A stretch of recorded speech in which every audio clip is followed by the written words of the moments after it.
The Addiction Podcast, Point of No Return. Hello, and welcome to the Addiction Podcast, Point of No Return.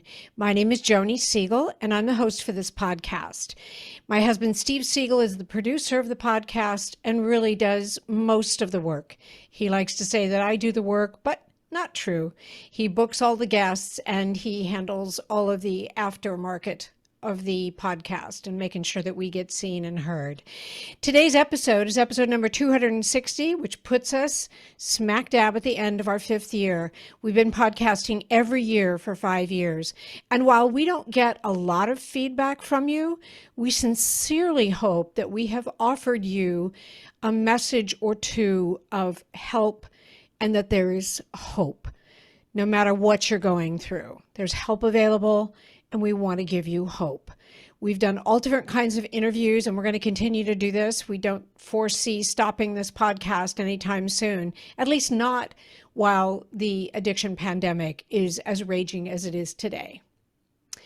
So today we have an interview. Oh, but before I get into that, let me remind you, please subscribe to our podcast wherever you listen to podcasts and give us a good rating, because then Google finds us and points other people in our direction. Also, if you like to watch videos, we video all of our recordings now, and we've got a YouTube channel, so you can watch them there. If you do, please subscribe. Please give us a thumbs up. And if you want to be notified when there's a new video, you just click that little bell and you'll get some sort of a notification that says there's a new Addiction Podcast episode up. All right. So today we are speaking with a gentleman named Aaron Reed. Aaron accepted an international teaching position at a prestigious prep school in Southeast Asia in 2006. And so he and his wife relocated to Cambodia. And after the birth of his daughter in 2009, he found himself swallowed into the belly of the city's drug scene with a raging meth addiction. Within months, he was recruited as a drug mule, working for both the Nigerian and Khmer cartels, running kilos from South America to Southeast Asia to support his habit. He lost his wife, he lost his job, he lost his child, and life just got worse from there. So let's talk to Aaron, because I'd like to know more about how he got addicted to drugs in the first place and how he pulled himself out of it. So let's talk to Aaron Reed. Aaron Reed, thank you for being willing to be on the podcast today and share your story. I'm super excited to hear more details about what I read. Okay. Thank you, Joni. Thanks for having me. Absolutely. So I know that, well, tell me where you grew up. Tell me a little bit about your life and how you grew up, and basically then kind of segueing into how you got started on drugs. Okay. I had a really idyllic childhood growing up in Detroit, Michigan. And I grew up in the 70s and in the 80s, so that was a pretty good time. I went to a small parochial school and had a good school experience, and then went on to Eastern Michigan University, where I got my degree in written communication. And then years later, I pursued a teaching career. So I went back to school, got a teaching certificate, and then started doing programs in California with special needs students. And then I got married in San Francisco, and we decided to go into the international teaching circuit. And so my wife and I moved to Phnom Penh, Cambodia. So your wife was a teacher too? She was not. She was a social worker. Oh, okay. And so she was involved in social work, and I was involved in pursuing international education. And I landed this really excellent teaching position in Phnom Penh, Cambodia. And there's a lot of social issues in Phnom Penh, Cambodia, specific around to the remnants of the history of war that country has experienced. And so there's a lot of pieces to pick up over there. And so as I moved to my new teaching position in Phnom Penh, my wife moved there with me, and she was able to practice her social work pursuits there. Okay. And, now, did you have any kind of drug or alcohol history before then, or just? Not not to the alarming rate that I ran Just into. experimentation, like most of we Yeah. American teenagers. Okay. Right. And so the first couple of years in Cambodia were very productive professionally and spiritually and emotionally. It was off to a really good start. And then it was a really interesting way how it happened. My school would fly my wife and I back to the States every summer. And one summer I left early and went back to Phnom Penh by myself. And my wife and my baby daughter stayed in California a little bit longer to spend time with friends and family. And when I landed in Phnom Penh, I was completely jet lagged and just kind of, out of my head. It was 3 o'clock in the morning and I was wide awake, bouncing off the walls. And I thought to myself, I had this ridiculous idea that I would go out and try and find some marijuana to mellow down, right? And so I knew where the ghetto was. And so I walked across the park in the middle of the night, went into the ghetto, and there was a severe language barrier going on there. I did not speak Khmer, and the native population there seldom speaks English, and especially in an environment that I was in. And so I went in and I start going around and I spot these group of guys, these young guys, and there's drug dealers all over the place, and there's pimps and there's prostitutes. The whole thing is in full swing. So I approached these group of young guys, and I asked for some marijuana, and they didn't understand what I was talking about. And so then I pantomimed smoking a pipe. And that translated into, okay, we know what this guy wants. And so one of the guys put a little bag in my hand, and I gave him some money, and off I went. And I went back to the house and got ready to smoke, and I sat down and I opened the little package that had been given to me, and a bunch of ice crystals fell out. And I had never seen that before. I was going to say, not marijuana. Yeah, I'm like, this does not look like doesn't look like grass, weed. right? Yeah. So I was so hell-bent on doing something that I put it in the pipe and lit up, not knowing exactly what I had scored. And it ended up being methamphetamine. And from the moment that my lips hit that pipe, I was hooked. Oh my goodness. So I spent the night finishing what the young man had given me, and the minute that was gone, I was right out on the street looking for my next score. Aaron, I'm going to make an editorial comment. Sometimes we hear stories where someone kind of starts gradually, and they're drinking as a teenager, and then they kind of start with marijuana, mm-hmm. And I think, and the point I want to make is that you're playing Russian roulette when you do these drugs, because I may be able to do it the first time and go, yeah, it was okay, but I don't know that I want to do it anymore. But then in your case, that was it. You were hooked after the first taste, and that happens. And I think people, especially young people, think, oh, it's not going to affect me. I'm not going to get addicted. And then, whoa. Mm-hmm. Yeah, and especially in the climate, in the drug climate that we're experiencing today, if you're buying drugs, you don't know what's in them anymore. Nope. Back in the day when we were using recreationally in college, we would buy something and we knew what it was. And it's not that way anymore. You can buy sudden substance and it's going to be laced with the fentanyl, and then you have a fatality. Yep. Let me also just say one other thing, because I remembered this story. My brother was in Vietnam, and he wasn't in the jungles fighting. He was in the city, but he scored some marijuana, and he started having very bad hallucinations, which landed him in the mental ward of the military hospital in Hawaii, where we were at the time. And I often wonder what was in that marijuana. I mean, I know marijuana can cause hallucinations, but I don't think that's what he got. And maybe he got something like you did and just didn't notice it, Well, it could have been heroin, could have been opium. You never know these days anymore. Yep. Anyway, so go ahead with your story. I'm sorry. So you went to get more. Yeah, so I went to get more, and subsequently, it did not take long. So at that point, I was married. I was a professional teacher in the international community. I had a wonderful occupation. We had just greeted our daughter, our newborn daughter, into the world. So I was a father, and things were pretty solid. And it did not take long at all for me to decimate my marriage and nearly lose my child and lose every single thing that I mean, I went from living a pretty comfortable life over there to living in a hovel, and it did not take long. When I say it didn't take long, we're talking maybe less than 2 years. Wow. Before, the bank accounts were drained.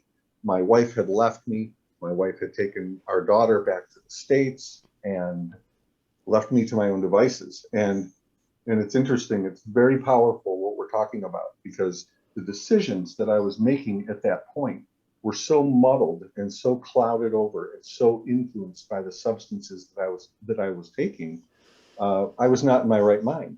And so you deteriorate physically, you deteriorate financially, you deteriorate spiritually, you deteriorate emotionally, to where you are injuring anyone and everything around you for your next hit. And you're willing to trade that. And it's just a terribly dangerous place to end up. Yep.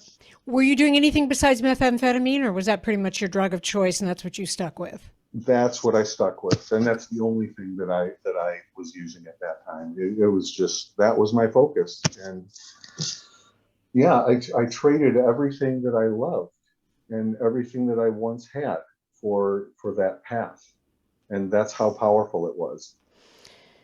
We have heard that before. Mm-hmm. Yeah. So I do understand. And so that,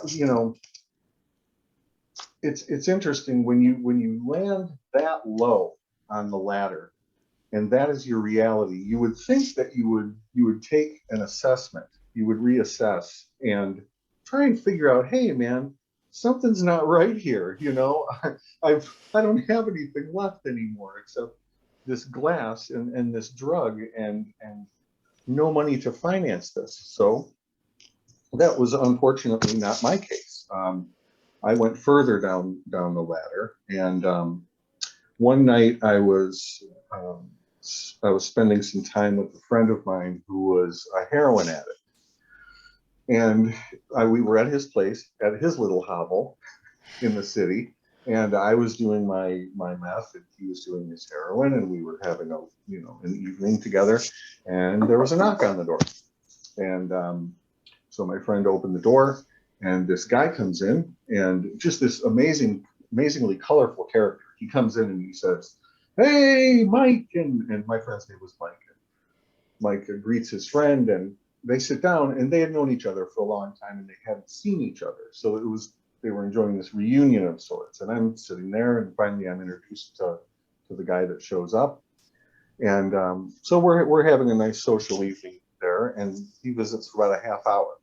And then on his way out the door, he asks, "Hey, do you guys know anybody who wants to fly?" And that's the lingo for muling, for drug smuggling. I got it. And so he's like, "Hey, you guys know anybody that might want to fly?" And I'm like, "I think I would like to do that. I'd be very sorted for that type of thing." And so after meeting that gentleman, he was working for the Nigerian cartel that was smuggling internationally in and out of Southeast Asia, and they were recruiting. And so when I responded to the call, within a couple of days, a meeting was set up between the man that I had met there that evening and a representative of the Nigerian cartel, and they recruited me. And so very quickly, I was involved with the cartel as an international drug smuggler. Okay, naive little me didn't know there was a Nigerian cartel. So there's not drugs in Nigeria. They're dealing drugs from, or are there drugs in forgive me, I don't where does the drugs come from that the Nigerian cartel deals with? Oh yeah, that's a good question.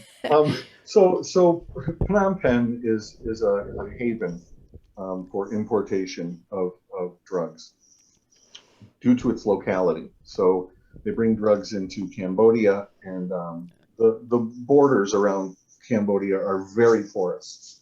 And so once the drugs come into Cambodia, they're easily moved into Vietnam. They're easily moved up routes up north to Laos. The routes then go west into Thailand. And so it's kind of a hub for an import. Okay.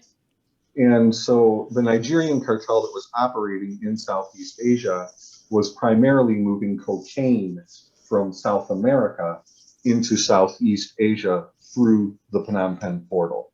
Okay. But another reason why I jumped at that opportunity was when you're using drugs, you quickly realize that a lot of money is going out. You're spending a lot of money on this, and you quickly realize that all of a sudden you wake up and you take an assessment and you're almost broke. And you being broke has no bearing to you needing that drug, your continuous need to satiate your urge for that substance. And so that's what happened to me. I woke up, I'm like, I'm really, really poor here. I'm almost tapped out. I have a huge addiction problem. I need my drugs. So you quickly figure out, if I start selling and working as a drug dealer, I can finance my habit much easier. And so that's why I responded to the call so willingly. I thought to myself, yeah, I can get into this situation of international drug smuggling, make some money, and support my habit much easier and with much less worry. And so that's why I responded so quickly to that recruiting call. And so very quickly, I found myself sucked into working for the cartel and muling drugs internationally. Wow. And so they would put me on planes, and they would say, first of all, it's very inconsistent work. You might get a job, and then you do the job, and then you might wait 6 to 8 to 2 months, 3 months for your next job. And so it's very inconsistent. I would imagine, because if you were flying like every week or every month or something, that would raise a red flag to officials, and they would start wondering what you were doing. So I would imagine they have to be very careful in terms of when they send people. That's correct. That's a good insight. And that's exactly how it works. And so I remember, my first muling experience. Got the phone call. They said, okay, you're going to be going down to Sao Paulo. You'll be there for 2 weeks. You will be taken care of. You'll have no worries. After 2 weeks, the package will become available and ready. You will take it. You'll put it in your luggage, and you'll bring it back to South Asia. That's it. It'll be very easy. And so I agreed and flew down to Sao Paulo and waited 2 weeks for the package, and the package wasn't ready. Waited 3 weeks for the package. Still no package. Waited 4 weeks. Finally, I ran out of money, and my supervisor back in Asia, for whatever reason, was not sending me money to support me while I was there.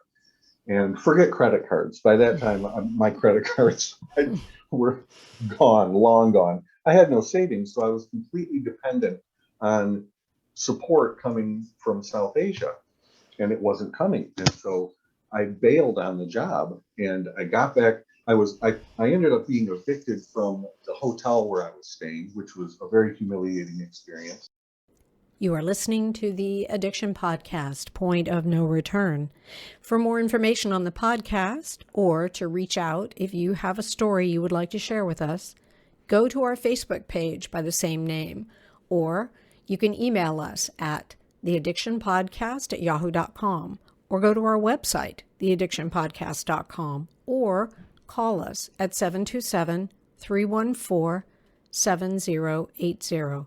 And please remember to subscribe to our podcast wherever you listen to podcasts and give us a 5-star review. sometimes. The hardest thing about getting someone into recovery is getting them to agree to treatment.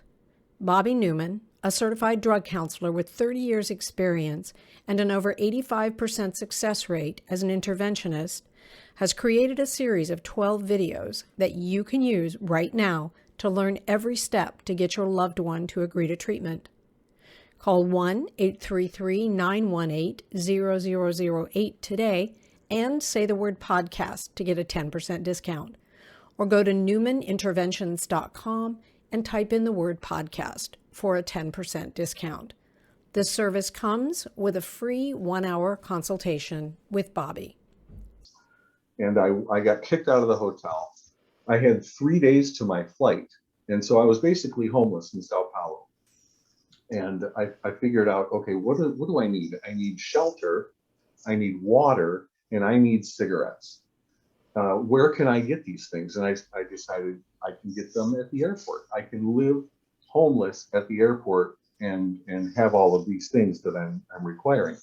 So that's what I did. I lived at the Sao Paulo airport for 3 or 4 days waiting for my flight, and finally got on the flight, went back to South Asia, met with my boss, and I was ready to knock his teeth out. I'm like, why did you do that? How could you strand me over there?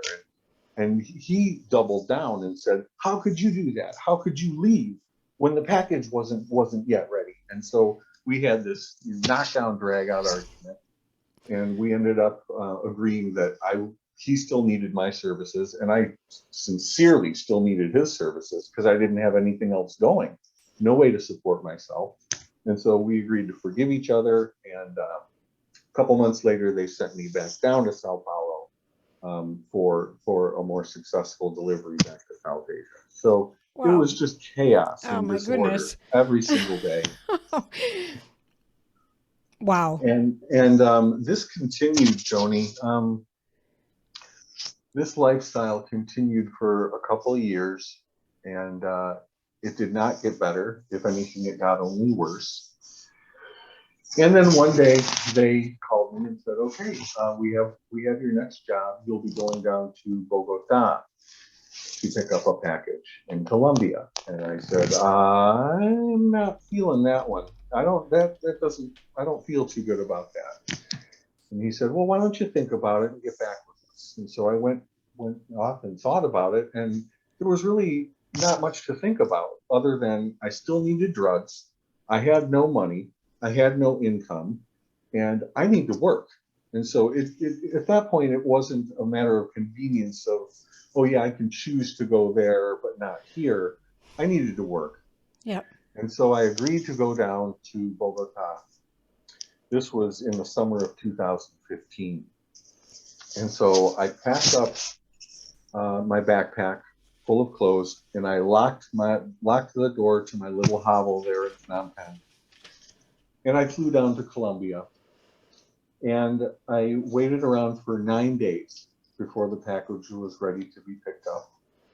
I went, got the phone call, went and met the people, got the package, packed it in my rollie, and I was going to fly out the next morning. And I remember it's kind of ironic now when I think back on that job. The last thing there was something really nerve-wracking about it. I couldn't put my finger on it, but it didn't feel right. I was nervous as heck. And I remember after receiving the package from the supplier, I turned to him and I said, dogs at the airport can sniff this stuff out. And he said, don't worry about that. He said, this is professionally packaged. You'll have no problems. The dogs will not be able to smell this package the way that we've packed it. It's professionally done. Have a good flight. I said, fine. Went to the airport the next morning, checked in, checked my rollie, and proceeded to walk to the gate. And I was the last one so people started boarding the flight, and I waited to be the very last person to get on the plane. And when I went up to the ticketing agent, I handed her my passport, handed her my ticket. And she looked at the passport. She said, oh, Mr. Reed, the police have smelled something in your luggage. Come with me. They have some questions for you. And this is also an interesting reflection. In that moment, any normal person would be hit like a bucket of water in the face with panic. And Joni, I didn't care. When she told me that, she could have told me, hey, let's go get a sandwich. And I would have been, oh yeah, that's fine. That's cool. Yeah. And yeah, it just, I was so far gone at that point. My driving force to exist at that point came from this severe state of apathy. Yep. I didn't care about anything. And maybe that's why I had been so successful as a drug mule, because normal people put in that circumstance are nervous. They're scared because they're breaking international law. Yep. I walked through airports with just the most sincerest apathy, and I think that probably led to a lot of my successes. I had no nervousness going on. And so she said, the dogs have smelled something in your luggage. Please come with me. And I said, sure, no problem. And we walked down into this unassuming room behind a gray metal door. And they opened the door, and I walked into the room, and there were about 15 police officers there. And there was my purple rollie on a stainless steel table laying right there. And in the corner of the room, there was the most beautiful canine specimen I had ever seen. And his name was Bronco. And so they introduced me to Bronco. Bronco smelled something funky in your luggage there, Mr. Reed. Right. And Bronco was just this beautiful, huge German Shepherd, and he's staring right at me, and his tongue is lolling out of his mouth. And, I said, oh, wow, Bronco, job well done. Yep. And so that was the day of my arrest. So you ended up in prison in Colombia. That's right. And is that where you got clean while you were in prison? That's right. That's exactly what happened. But you could have had access to drugs, no? There were an insane amount of drugs in that prison. So what made you decide not to do it? It was it was a decision that I made because there was nothing left. I had no family. The arrest happened, so I go into the jail, and the first thing I do is I call my dad. And the first call to my parents was full of tears and full of sorrow. But I don't think I was crying out of empathy for them or for myself. I was crying more out of fear. Yeah. Because I was still addicted, and my only focus was drugs, and where am I going to get the next score? And so that first phone call to the parents, I had alienated. First of all, I grew up in a wonderful family. Right. And up until that point of my addiction in South Asia, I enjoyed a lovely and endearing and open relationship with both of my parents and my sister. I had many really good friends from 25 and 30 years. And so I was really supported with a lot of love from my family. I had outstanding friends, but during my years of addiction, I crushed all of that. Yeah. I was going to say, now you've burned all those bridges, and now here you are in a South American prison. Exactly. And exactly. Yeah. And so that was when I realized my resources had been completely used up. I had no money. I had no way of making money or getting money. And those first phone calls to my family, it was, if I'm going to be honest about it, you need money in prison to survive. Right. It's a fact. Everything costs money. And I was asking my parents for support But if I'm going to be completely honest, some of that was cunning, and the money that I was asking for certainly would have gone to buy drugs Right. in jail and Right. stay addicted and stay high. And my parents had had enough of it. Mm-hmm. You know, I had kicked them in the teeth repeatedly for years. I had lied to them. I had abused them emotionally. I had lied to my friends. And so pretty much at that point, anyone that I would have called knew that the game was up. They knew what I was doing. They knew where I was. And, Right. and so my parents lovingly decided that they were no longer going to support that in any way, shape, or form. Understood. How long did you end up staying in the prison, Aaron? 3 years, 2 months, and 21 days. Okay. Hmm. And those first 6 months in the jail was unlike anything I've ever experienced. I had never been to jail before, especially a Colombian prison. Right. Right. I had no linguistic abilities. There was very little communication that I could understand. Everything was spoken in Spanish, and everything was spoken in prison Spanish, which is a whole other language.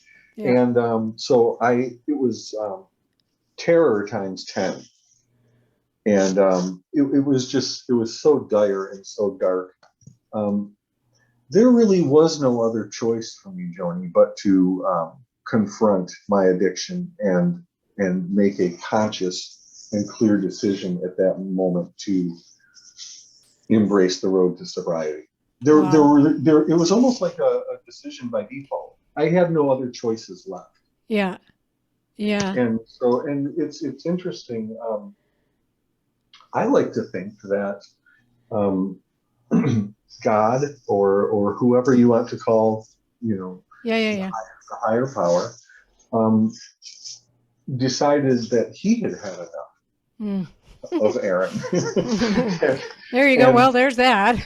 Right. Yeah. So I pushed my friends away, pushed my family away, pushed God away. Had nothing to do with him.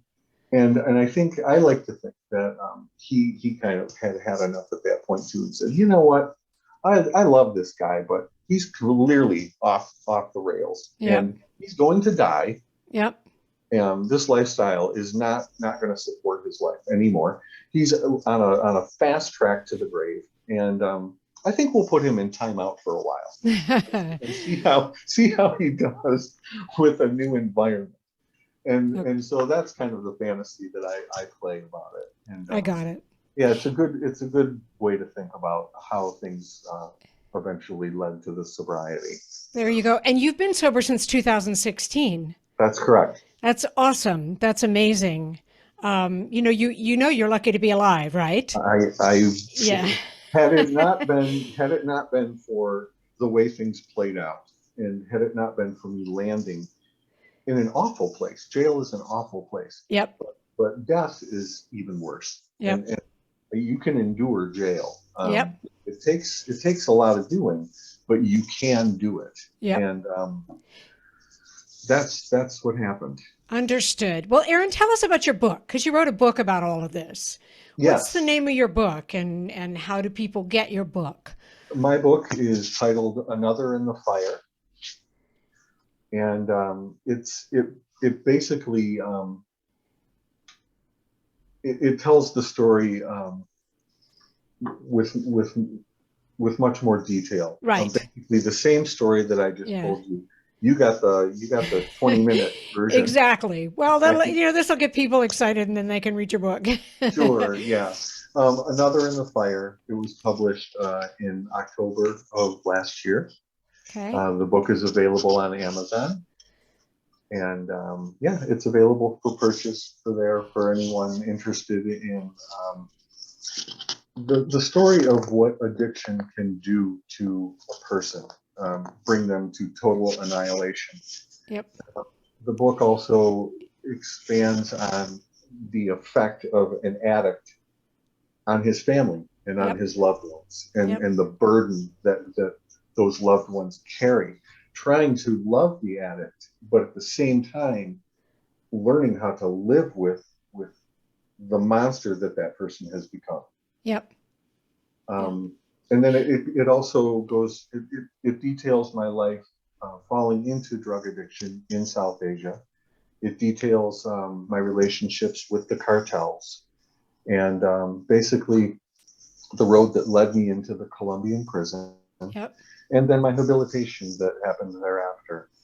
I think that's awesome. And I think, it's one of those things, I say this sometimes when I'm talking to someone who has a particularly horrific story, which yours is, and that is that if you can come back from that rock bottom, then the people who are listening can come back. I'm not saying addiction is like easier for some than it is for others. Everybody's got their own rock bottom, but that's a pretty horrific story. And I think that if you can turn your life around and you can become successful at living without drugs, then I think a lot of other people can as well. And they don't have to let it get that bad. I appreciate you so much telling your story, sharing it with us, and, sharing it in your book. I think that in itself takes a lot of courage. And I really appreciate you doing that, Aaron. Joni, I really appreciate your time and your interest. When I was finally released from the jail, I came out and rented a little room in a condominium and set immediately to writing the first draft. And the first draft took about 14 months. And then I started working with an editor, and we polished it up. But the whole time, Joni, I was bent on, it was almost a catharsis, writing this story, getting it out, reliving the monster that I had become, reliving all of the injuries that I had caused everyone. And it was a very difficult process. But the whole time writing it, I knew that within those pages, there's got to be something for somebody. Absolutely. Who is struggling with addiction. Absolutely. Who needs someone else's insight or someone else's experience that they can relate to and connect with and think, my God, if that guy did it, exactly, then I can do it. Exactly. So I'm telling you, your interview today, your book, you are helping people, and you may not hear about it. We don't get a lot of calls from people saying that the podcast has helped them, but we know it does. And I know your story will, and I know your book will. So thank you for doing it. Yeah, that's my only hope, Joni, is that someone out there can find some healing within those pages and have a good experience through reading it. Absolutely. Thank you so much, Aaron. Joni, thank you for your time and your interest. I had a great time with you today. Good. Thank you so much for listening today. And thank you for listening to us over the past 5 years. We are going to continue podcasting until this addiction pandemic, nothing to do with COVID, until this addiction pandemic is gone. And that may take a little while. And it's going to take the help of all of us. It's going to take more than a village. It's going to probably take a whole country to make this go away. So let's each keep doing what we can do. We're going to keep podcasting week after week after week. And if you've got a story you'd like us to know about, go to our website and reach out to us, or you can reach out to us on Facebook. Everything where we are on the internet is The Addiction Podcast, Point of No Return. Thank you so much for listening. We'll be back again next week with another interview. You have been listening to the Addiction Podcast, Point of No Return. For more information, reach out to us on Facebook or go to www.theaddictionpodcast.com. Our email is theaddictionpodcast@yahoo.com.